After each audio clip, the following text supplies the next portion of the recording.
Welcome back to the Unbeatable Mind podcast. My name is Mark Devine. So stoked to have you here today. Thanks so much for being here. Do not take it lightly. You have a billion things vying for your attention, and the fact that you're just listening or watching this is pretty extraordinary. So thank you. I have a really unique guest here. I'm super stoked to talk to Bizzie Gold from Scottsdale, Arizona, creator of the Break Method.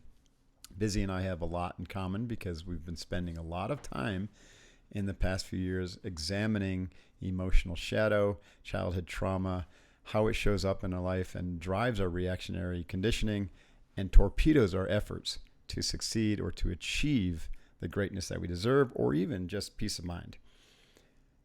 And I think this is like one of the most important issues facing any leader, anyone trying to build a team, anyone trying to be a good parent. And it's just not talked about at all by most people, right, Bizzie? I mean, I'm so excited that you're out there. It's really not talked about. Talking about this. And I think I did talk to Dr. Laura Pence about it this morning, who's one of the podcasters for Spartan Up. Yeah, and she's one of our Unbeatable Mind coach experts. She's fantastic. Yeah, adore she's her. And we talked a lot this morning about how the mental health industry right now is in a phase of disorientation and disorganization. And kind of these old paradigms are starting to fall away. And there are new emerging techniques and I think areas of attention that are coming into prominence, like really truly examining this early childhood patterning. Because I think so many times as we age, we experience later traumas like teens, 20s, and it's even if we look at people with military background, right? There are people that come out of combat and it's very easy to say, I'm this way and my symptoms are this way because of this event, when almost in every single, it may not be. And I would actually love to have a conversation with you because I have a pretty specific viewpoint on PTSD about this particular aspect. I think a lot of people that do come out of combat with the experience of PTSD and the label of PTSD, I think that they had to have some sort of previous childhood patterning that predisposed them to label the situation that way when other people on their combat team might not have experienced the very same event the same way and walked away with the same symptoms. Yeah, I agree with you. I think there is a lot of predisposal. There is a lot of, people drawn to the military tend to have pretty rough childhoods. So it's pretty fair to say most people in the military, and this is a blanket statement, so, don't hold me to it 100%. But most people have some sort of trauma. I did. I had a very, kind of abusive family. And fortunately, because of the way I grew up and kind of my pushback against that, and then getting into athletics and endurance sports and then martial arts and then breath work and then Zen meditation, all before I joined the military, gave me a pre-resiliency that it didn't affect me at all. But to support this, like one of our good friends who was on the board of my Courage Foundation, this guy named Josh Manse. Now, Josh was killed in combat, and he was flatlined for 15 minutes before they revived him. And he went through a long period of post-traumatic stress, and through that process, he acknowledged and found that his issues were not combat. It's exactly what you're talking about, Bizzie. They were early childhood trauma, shadow, emotional stuff that he brought into the military with him. 100%. And so he's, one of his messages is that, post-traumatic stress, combat stress really brings forth and exposes these wounds, but then amplifies them in a big way. Absolutely. So it's almost a secondary experience. It has to, at least in the work that I do, it has to somehow mimic or mirror or reconfirm the previous rule that you learned in childhood. Exactly. Wounds it in a and makes it more exaggerated. More way. Fascinating. How did you get into all this? Like, where did this start for you? It's probably your own childhood trauma, I imagine. So I do think that had some aspects that are involved. I think, so my background actually, I've been a yoga teacher for a long time. Nice. And I'm the founder of something called Buti Yoga, Buti. And we have one of the largest yoga teacher training programs in the country. Nice. So for years, I'd been traveling, lecturing about energetic anatomy, and through that, kind of this emerging concept of chakra diagnostics would come about. And I always had a very differing perspective than the Yoga Sutras and the way the texts were traditionally laid out. And I tended to look at it from more of a socio-emotional perspective and still bring in the energetic anatomy elements, but try to look at it more holistically. And I was starting to see. Let me pause there. I think that makes a lot of sense to me, because the ancient yoga and the way that Patanjali presented it was really from the individual subjective sphere. There was no socio or structural way that they looked at yoga. It was all an individual pursuit. And yet when yoga was ported over to the West, it was ported over as a social pursuit. Yes. And so that's brilliant. Not too many people know that. Yeah, it's true. Yeah, very true. So I think it does, and I'm certainly not ever ego-minded enough to say that I'm the only one that has pieced this together. Yeah. There are many people that have pieced this together, right. But the process by which I pieced it together was very organic for me, and in working with people and using my own consciousness to arrive from one step to the next. So it wasn't ever going externally and seeking outside information. It was working with the students that were right in front of me, lecturing from almost that more like pure consciousness state, where after I would start lecturing about some of these concepts that I didn't know from learning it in a book, all of a sudden people would come back to me and they're like, do you even know what you said? And then people started to record them. That's kind of the way I work too. Well, and I think that's where real truth, exactly. Transmission. That's where real truth comes through. Yeah. So did you have you had therapy yourself? Have you had to unwind any of your own trauma? I've certainly had a good amount of personal trauma. And the interesting thing for me is when I look back, my parents always had me in therapy. Oh, wow. But progressive. Good for them. They always had me in therapy. But I think what I remember most about it was going there, and I remember analyzing the therapist and thinking, why are my parents you don't know what you're talking about? And I remember sitting there just immediately thinking that they were a fraud, and I could pretty much get away with anything and just sit there and play games, because all they really wanted to do at that childhood age was play games and then see if they could kind of poke and prod me with certain questions. And I remember at a young age intellectually knowing that I could manipulate them in any way that I wanted and not have to do any of the work that they were trying to get me to do. So I don't think I personally got anything out of it at the time, but I think one of the things that did affect me the most was starting from age 9 to about age 20, I had panic attacks all day long, every day. I would do different things to compartmentalize them or hide them and try to make it look like I was still very high functioning, and that would work some of the time. But I think what it affected the most for me personally was I knew that I had so much inside of me where I could be really high achiever, and I always did really well in school. But when I would think about how hard I had to work to try to hide my panic attacks and how much it affected my thought process about travel. Do you have any sense for what the cause was or root of these attacks was? So it's interesting. If I look back, and I've done obviously some reflective work on this, right before I had my first panic attack, my dad, who had already been a hypochondriac anyways and already had an incredibly bad temper and was just the kind of person where things would be fine, and then if something happened to him, all of a sudden all of us were simultaneously put into a state of chaos, but no one would know why, because it would have to do with whatever was going on in his head, and then it would affect all of us. So I was already in that state that I would call walking on eggshells my whole childhood. And then one day he came to me and he said, you know, so-and-so that was just here last week for dinner. I don't even remember their name. Like, for whatever reason, those tiny details don't stick with me. You know, their son, who was exactly my age at the time, he raised his hand, told his teacher he had to go to the nurse because he had a headache, and he just dropped out of an aneurysm. And that was the only conversation we had about it. I didn't inquire anymore. He never really brought it up again.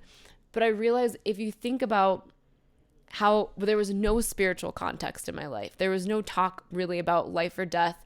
My mom would read the same book to me over and over again before bed. It was about bedtime routines.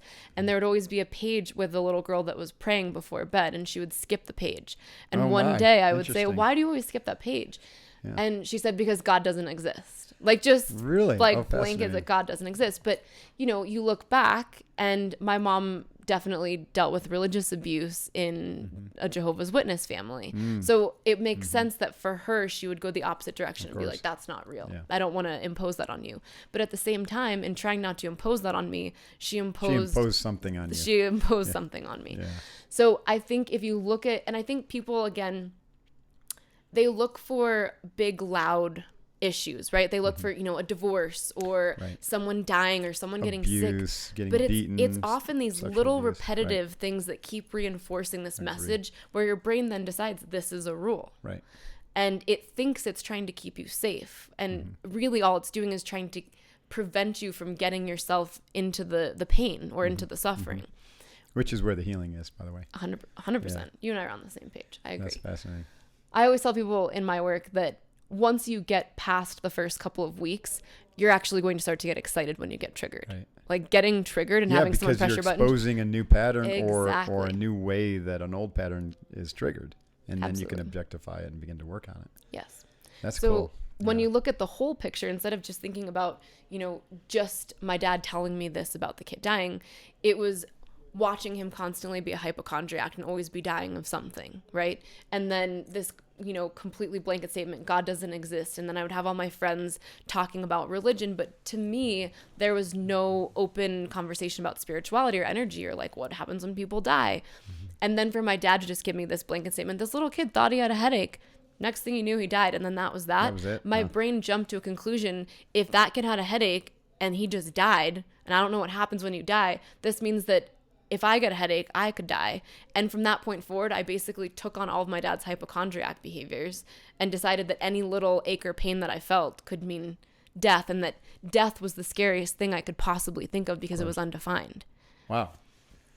So that led to the anxiety and the panic attacks. Which then, and it's so funny to look back at it now. It's all psychosomatic, It's 100%. all self-induced. And all of the things that, if I go back to different moments in time, would have felt like my whole reality was just, smaller and smaller and smaller. What I would be capable of doing with my life seemed incredibly limited because how would I be able to hide this from my boss? How would I be able to travel for work? Because it would get worse on airplanes. Because the way what it turned into was always calculating how close I was to a hospital, so that in case I was going to die, I was close to a hospital. Old did so it this had like last? an OCD component to it as sounds well. Like that. Wow. Did this go on into your 20s? It stopped when I was 20. When you're 20. And what was the catalyst for it to stop?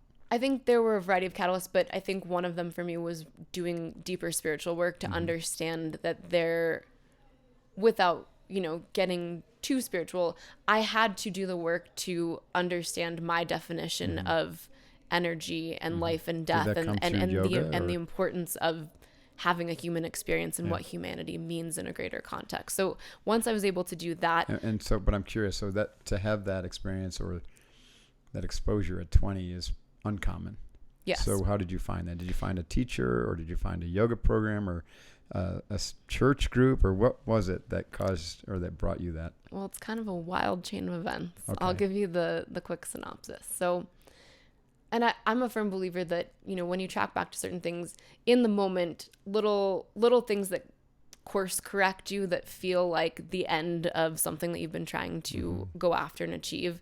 When you look back, you can see exactly how it pivoted you into the exact right place at the right time. Opening of a door, which also, from looked at the other side, is the end or the closing of something. 100%. So at this time, throughout, like I said, I was always a high achiever despite having to kind of compartmentalize or hide my panic attacks. So I was a high level competitive skier, went to a boarding school for competitive skiing, was on the U.S. ski team, and was really pursuing a goal. Did you train in Lake Placid at all? Never in Lake Placid, but lots in Park City. That was my summer home. Yeah, so I mean, it is beautiful. I have been there before. Yeah. I started off racing for Okemo in Vermont. I was an East Coast girl, so similar weather to Lake Placid, freezing and ice. Very cold and icy and steep. Yes, very. So if you can ski there, you can ski anywhere. So you must be good. It's true. And and at the time I was doing alpine, moved to Colorado to go live with my ski coaches because my parents didn't want to drive me to Vermont every weekend from Connecticut, which was understandable. And I'd been really pursuing my ski career for such a long time. And when I was 19, I blew out both my ACLs and my right meniscus. Right. At this point in my career, I had switched to freestyle, which happened when I was 17. And I think just, how it is, like when you're a high level athlete and you're used to training and pushing yourself, and I'd already been a competitive gymnast as well, it was a really easy pivot for me into freestyle. So when I did that, I started performing at a high level pretty quickly, got a scholarship to University of Colorado in Boulder, and was skiing there. But almost at the beginning of the ski season, blew out both my ACLs and my right meniscus. That's like the end of the world, right?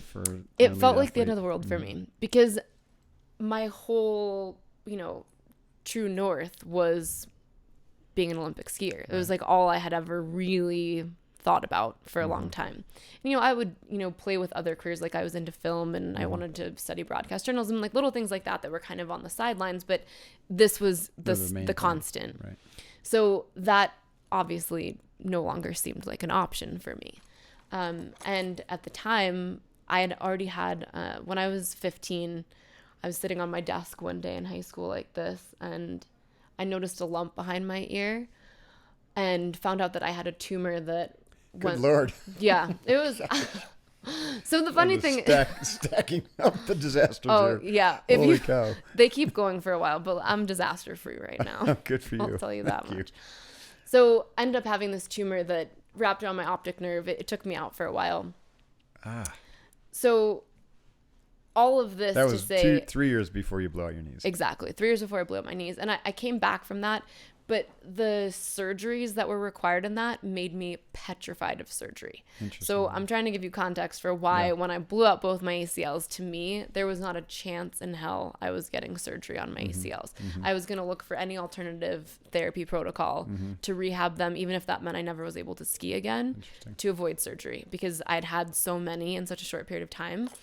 And I know everyone's body's different. I swear on everything that I know to be true in this life, after having anesthesia, it really affected my body for a long time. And it felt like ice was running through my veins for over a year. Wow. I felt like a constant chill, and it just literally felt like I was cold from the inside out. And it was just something I never wanted to allow myself to experience again if I could avoid it. So I searched for all these alternative methodologies, went and met some people, did all kinds of like electrostim and needling and things like this. And then finally one person was like, why don't you try yoga? It's like, all right, I'll go try yoga. I went to one yoga class and had a really profound experience in Shavasana at the end, where I had never attempted to meditate before. And I just remember going so deep so quickly that when I was hearing the instructor try to get us out, I actually felt the panic rise up in me, where I felt like I was trapped, and it felt like I was so many floors below her voice that I couldn't figure out how to navigate myself there. But I also felt an incredible sense of peace. So I remember trying to figure out how to mentally navigate myself to her voice. Eventually came out, and when I rolled over on my side, she came over and she was like, your yoga practice is beautiful. And she was like, I just have to say that I got this really amazing vision that you're going to be a really famous yoga instructor. Like, how long have you been practicing? And I was like, this is my first class. And she was like, here? And I was like, it's my actual first class. And she was like, wow. And her name was Misty. She put her hands on my forehead and she was like, wow. She was like, I saw that really strong. And I was like, okay. So I left the class and I was like, I might be into this, because I had the competitive spirit in me. So to have somebody in my first class be like, your yoga practice is beautiful, it, boosted my 19-year-old ego, which was broken and damaged from having dealt with my knees. And I had the series of events that happened immediately following this were 100% divine intervention. Was walking down Pearl Street. I don't know if you've ever been to Boulder. Have you been to Boulder? No, I'm not. No. Okay, so Pearl Street's just like one of those walking malls where there's like stores and hippie cafes and everything, and street performers and things. So I'm like walking down the street, and all of a sudden this older woman that's probably like late 70s, early 80s starts running after me. And I was like, at first I was like, is she gonna knock me over? Comes right up to me, stops, and she looks at me and she's like, I have a message for you. And I was like, what? Because you have to remember, at this point, any chance I had at being spiritually open was just kind of like squashed. Sure. Technically I was raised Jewish, but it wasn't anything that had a spiritual component to it. It was like going to high holidays and socializing with people. So when she came to me and said, I have a message for you, she said, you're going to become, and this was literally right after this yoga experience, you're going to become the most famous student of Dolores Cannon. And I was like, I don't know who Dolores Cannon is. And at this point, I'm like, is somebody playing a practical joke on me? This is insane. Where's you're on candid camera. Yeah. And I was like, I don't know who Dolores Cannon is. And she was like, she's a past life regression therapist. And she was like, there's a bookstore right there called The Lighthouse. Go get one of her books. And I was like, this lady's just trying to market her books to me. This is insane. Fascinating. Because I was a skeptic for sure. Past life regression therapy. Past life regression therapy. Yeah. So at the same time, this woman, she definitively ran from far away to get me. And this was an older woman. Like she had a mission to talk to me. So I was like, all right. So I go into my first metaphysical bookstore. I've never been in one my whole life. I walk in there. It smells like incense. There's tapestries everywhere. And I'm like, whoa, this is like a totally different world. Right. I asked for Dolores Cannon's books, and I see like this whole section of books. And immediately I see one called The Convoluted Universe. And I was like, sounds about right to me. Grab it. Go home and start reading it. And is that her book? Or it's one of her books, okay. yeah. And at this point, I'd always disliked reading. I can't, like, it just, I would find everything that I was doing pretty much just incredibly boring, except the Madeleine L'Engle series with A Wrinkle in Time. Like, if it had some sort of metaphysical or like broader magical element to it, I could keep myself interested. But in general, I had trouble staying interested in books. So this book was probably 1,000 pages. Tore through it, then went back. I need another one. And it was the first time that I felt like my brain was ignited and excited to keep consuming information. And unlike before, where my gut check would immediately be like, there's something not right about this person, don't trust this, where it was just like that inner guidance. Most of the things that I was reading, it was like, yes, this is crazy. Like, this is like the most incredible yes I've ever felt in my life. So I kept reading, and then I go on her website because I'm all excited. I'm like, yes, I'm going to be one of her students. It's going to be the best thing ever. And she doesn't teach her methodology. And I was like, oh, this is horrifying. And it's probably at this point like 1999 or 2000. You mean she doesn't have any training? No at this seminars? Point, wasn't teaching it yet. Fascinating. So I get on her email list, and this is back in the day when you're like pumped up about being on someone's email list, where you're like checking because you're like, are you going to send me something? So I'm hilarious. Like constantly checking my email inbox, finally get something. You know, Dolores is teaching her first, level 1 a QHHT program in Fayetteville, Arkansas. Here's the application process. We're only accepting 10 applicants. So again, we have to remember that there's still this kind of like cocky, skeptical 19-year-old aspect of me at this point. So in the application process, instead of answering all the questions, at this point, I had read enough of her books to know that in a lot of her sessions, there's a group of entities that she ends up speaking to very frequently that they refer to themselves as the council. And I knew from this point that they help her in decision making. Like, they'll know if somebody's right or not. Or her client's council? They refer to themselves as the council. It's essentially, do you know what I'm sure you do. Like spirit guides. Know about the Akashic records. Yes. Yeah. They consider themselves to be basically the keepers of the Akashic records. That's fascinating. They're Arcturian in nature if you kind of go down that path. So this council helps her make a lot of her decisions about things like this. And I know this from reading her books. So in my cocky 19-year-old application, I write about this experience with this woman finding me on the street, telling me I was going to be one of her most famous students. And I was like, and we all know that the council is going to make this decision anyways. So see you in Fayetteville. Didn't even fill out the application because part of me wanted to test it. Like, if this is meant to be, right, I can do the steps incorrectly and I will still get this. Yeah. So lo and behold, I get in, go to Fayetteville, do the thing, and I'm one of 10 students. And I'm, at least in my perspective, everyone else was significantly older than me, and they were all like psychics and energy healers and these like big, and I'm just a 19-year-old that almost doesn't even believe in spirituality. Like, it's just, I'm like, my really spiritual concepts at this point are like hanging on by a thread. Right. But I go in there, and I'm one of the things I'm most gifted at is I am a fast learner. So I absorb everything she's teaching, and I leave there thinking, I don't know why me, but I know that at some point it will present itself. And at the end of the course, my birthday's coming up, and I had been waiting to try to get a session with her, and it was really hard even at this time to get a session with her. So I finally am about to have my session. I'm in my hotel room in some terrible motel in Fayetteville, Arkansas. This is like a phone call session? No, she was physically there. That's where she was living. So I was all ready for my session. And that morning I woke up, and I've never lost my voice another day in my life. No voice. Gone. Nothing. And I'm sitting there crying, and I'm trying to write her a letter, and a lot of times in her sessions, when she's in that part where instead of walking people through past lives, she's directly communicating with their subconscious, which, from this whole conversation about transmission, I believe that almost every single one of us, if, your diet's right and you do the work to truly know what are your thoughts and what are not your thoughts, you can tap into this kind of direct line of transmission. So in that process, she often is able to get messages about who's coming next or what to pay attention for. So as I'm writing my note, she in her previous session got from the counsel exactly what to tell me about why I wasn't supposed to have my session.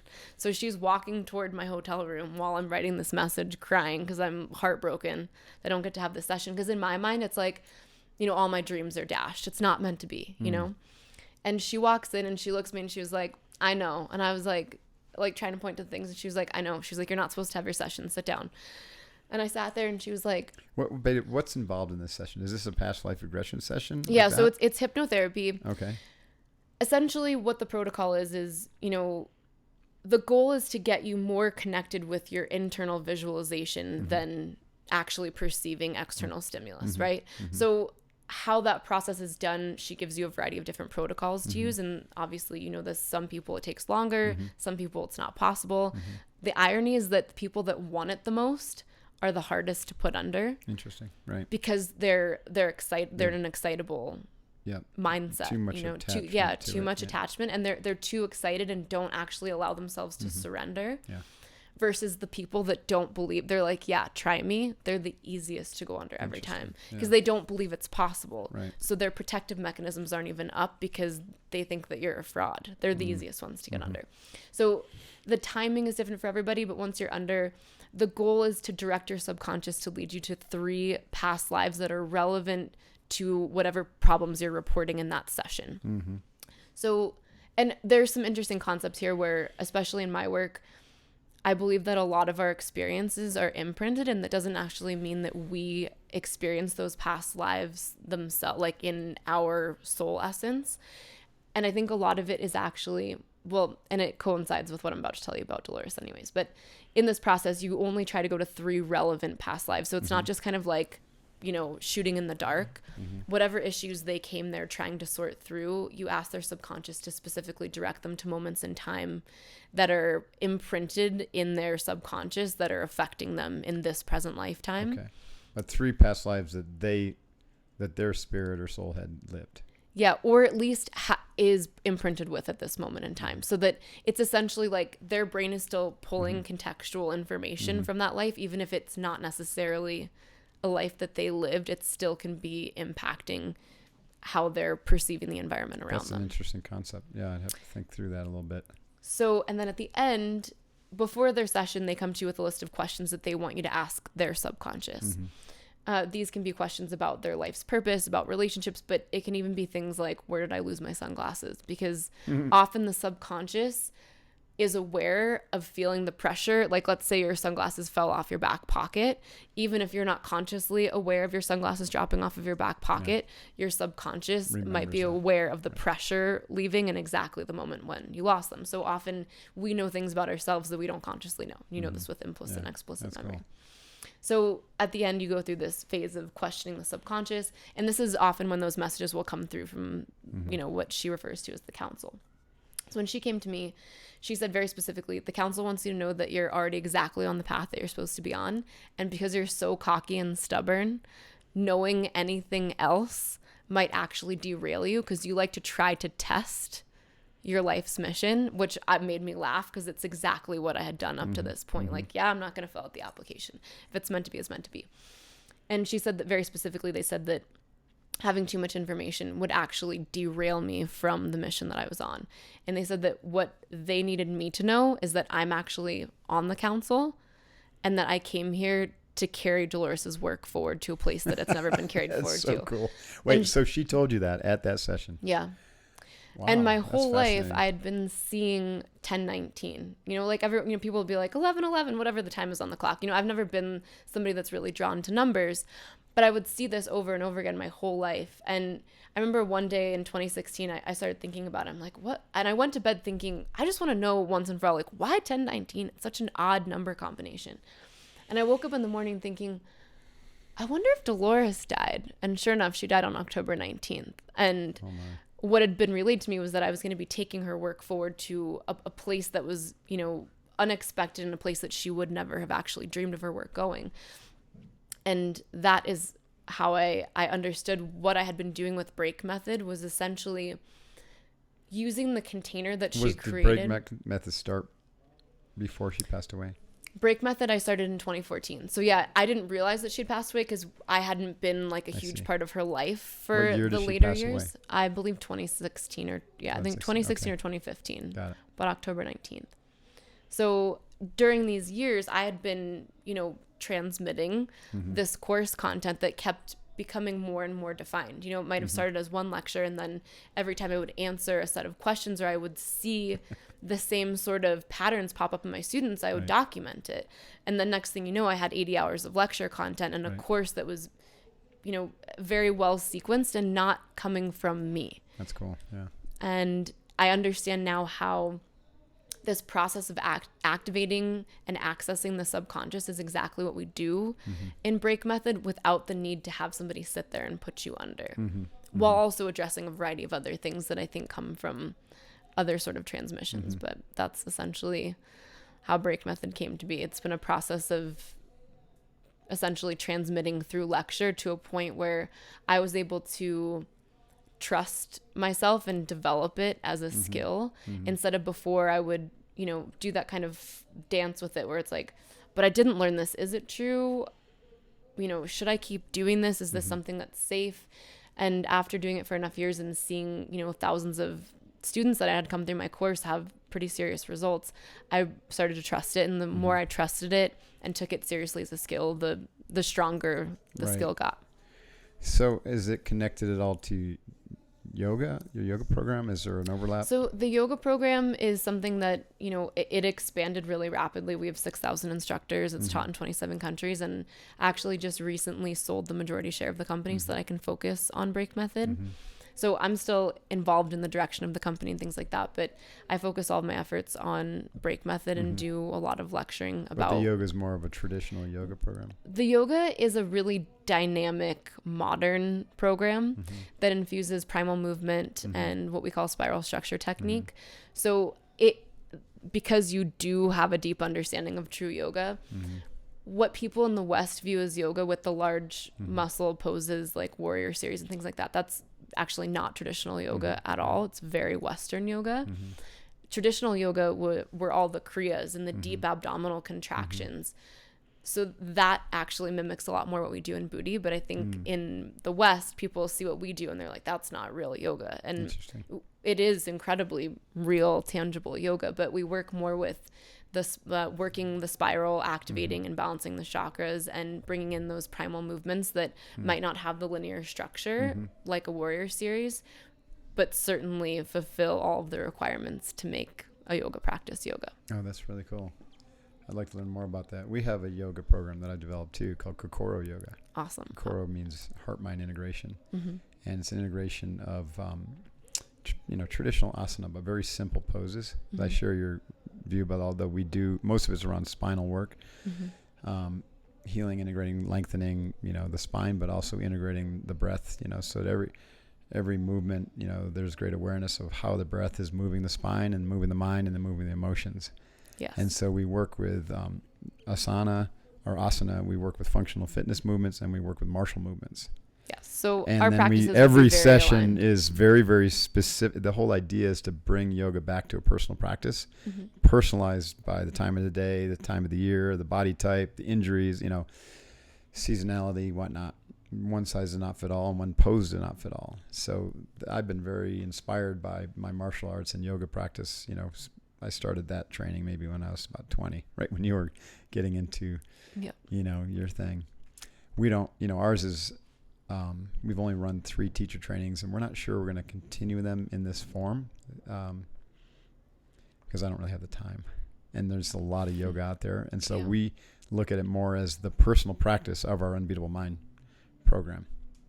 Well, I definitely look forward to checking it out. Yeah, that'd be fun to share notes. Yeah. So how do you transmit it now? Is you have online courses? Do you run seminars? So it's a 4-month online course. Okay. At this point, it's about 80 hours of lecture content. Okay. So some of it's interactive lecture, some of it's pre-recorded lecture. It also includes small group sessions, which are broken down in groups of 25. And you do that digitally? Yep, everything's online. And then it does include a 2-day live event that's optional if you want to come work with us in person. I find that for some people, those last little bows on really all the work helps that to they've go done. It really live, helps. to be in person. But I do think we do an exceptional job for having a exclusively online program for really getting to the core of who a person is and making sure that we have the safeguards in there to not let a person lie to themselves or to us. Mm-hmm. And I look at Is the it a program, progressive course where you have to do this and then prove that you did that to move on to the next module type of thing? No, it's not so much, because the whole thing is very much facilitated. So in the small groups, you'll know very quickly So you go into if your work is cohort accurate. kind of thing, so exactly. it has a start and an end. You don't just go It's in. yeah, you it's don't not go an through it evergreen alone. program. Everybody goes through it together I in a see. timed sequence. Oh, that's pretty cool.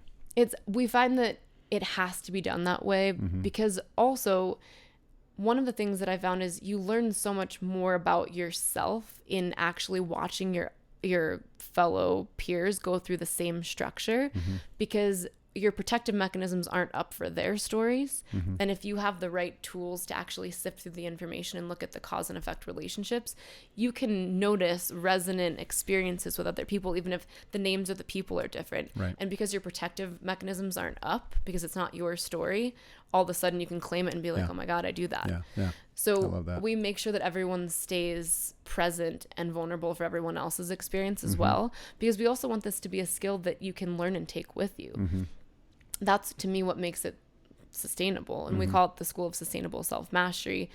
Number one is a joke because I don't believe that self-mastery exists, because self-mastery is something that requires you to... It's elusive. It's just a journey. Right? 100%. There's no there. So it's not that I think you can actually arrive at that, but it's a sustainable process by which you're able to take this skill set and use it for the rest of your life, because on yourself once without you heal one aspect, as you move into the other aspects of your life, other things will present themselves. You will get thrown curveballs, and this will teach you how to react to the curveballs in a way that's not autopilot pattern from childhood, but now a way that you're actually choosing that's in line with where you want to go in your life. Yeah, I love that. And I do also do 2-day intensives, and actually coming up in a week and a half, I'm doing a 2-day intensive in a women's prison in Vermont. Really cool. Yeah. So I'm excited about being able to apply this to the prison population and also to vets as the other population. That's cool. I mean, it's interesting you say that. There's so much parallel here. I started the foundation 3 or 4 years ago called the Courage Foundation. And my first population I worked with were prisoners. Yeah. And I went into prison in Norwalk, Connecticut. I grew up in Connecticut. It was pretty intense. Yeah, and I met with a bunch of lifers, and we had a great discussion. I donated 2,500 books of mine, and what I found is, I seeded the foundation, but we needed to raise money. Yeah. No one wanted to give us money to work with prisoners. It was sad. We were also working with vets, and so we pivoted and just say, okay, we're an organization that works with vets who are suffering, that are suicidal, at-risk suicidal, suffering from post-traumatic stress. But our real mission is to also work with prisoners and abused women and bring them the tools of what we call unbeatable mind, which are, tools to become self-healing and self-evolutionary, to evolve to your highest potential, as a human. We're incredibly aligned on the prison population is really... Like, there's a lot of good people in prison who just made a mistake.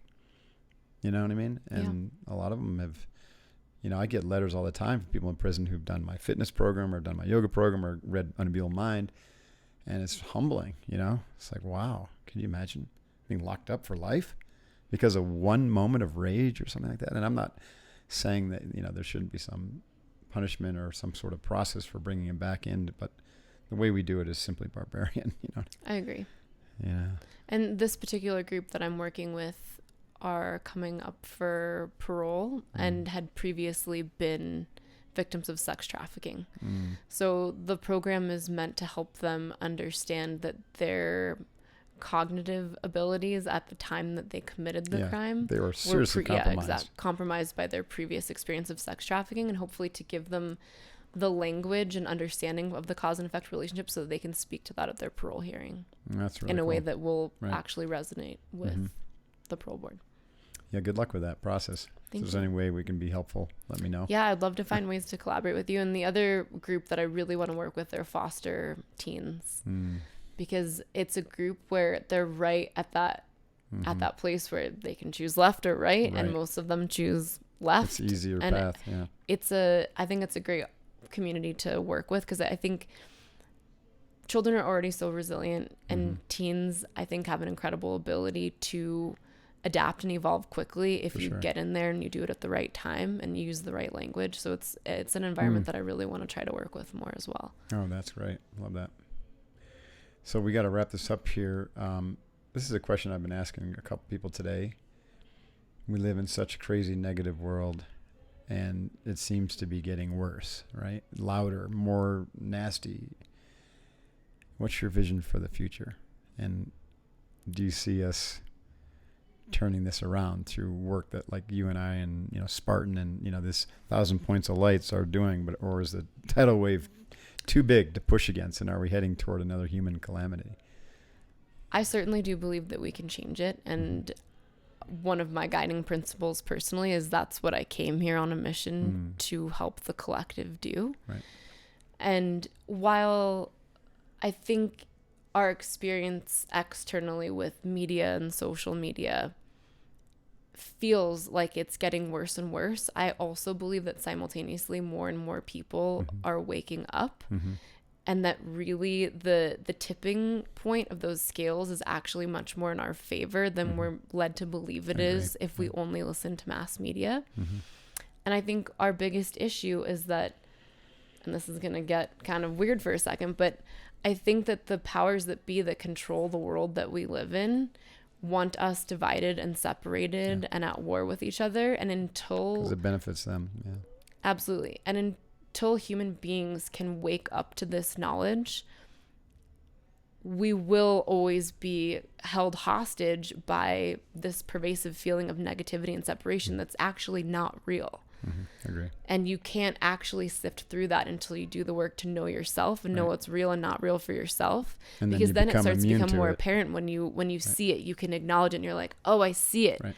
Like just when you see it, you feel a thought pop up in your head and you're like, that's not me. This isn't relevant. This isn't logical. This doesn't belong here. Like delete. In my head, I'll actually delete thoughts. Yeah. You'll start to see that out in your environment, but it's like you don't know until you know. So until you know that in yourself and you have context, it's like they're seeing a false reality, and the powers that be, bank on people living in that false reality and essentially being hypnotized. So I think we have to help people find themselves internally so that they can actually start to see the world for what it really is and see these fake structures for what they are, so that we can properly dismantle them. Yeah, and get enough people thinking, dreaming, visualizing, and loving a positive future, then those structures will just fall apart. I agree. Yeah. Cool. I agree with you, that vision, by the way. Yeah. It's, and so I appreciate you doing your part. Keep it up. Well. Thank you. I'll cheer you on. That's awesome. Awesome. I'd love to learn more and support you. And thanks for doing this podcast. Oh, of course. I would love to collaborate with you on anything. It was a lot of fun. Yeah. Thanks. All right, folks. Bizzie Gold, say goodbye. Oh, you're saying goodbye to that camera. I'm saying goodbye to that camera. We'll say goodbye to both. Bye. Thanks so much for listening. This is an important podcast. Listen to it again. Trust me, there's some secret coded information in here that Bizzie just left with us. I'm going to listen to it again too. So, and that means you have a part to do. So do your part. Work on yourself. Be unbeatable, one day at a time. That's what we mean by doing the work. Push back against the forces of darkness. Be the change you want to see in the world. Thank you for listening. Hoo-yah. Divine out. Hey, this is Mark Divine. Thanks very much for watching the Unbeatable Mind podcast on YouTube. You can also find the podcast at iTunes, Stitcher, SoundCloud, Google Play, and unbeatablemind.com/podcast. Be sure to check out the new episode released every week. Hoo-yah.